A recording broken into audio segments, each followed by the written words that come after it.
Trucking companies across the country are dealing with a shortage of truck drivers. One of those companies is Barnhart Transportation in Northeast.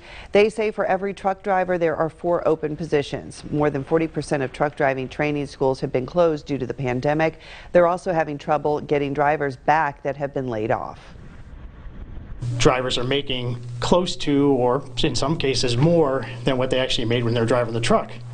So there's no incentive for them to come back to work at this point. Barnhart says 68% of freight that runs through the U.S. is handled by commercial truck drivers.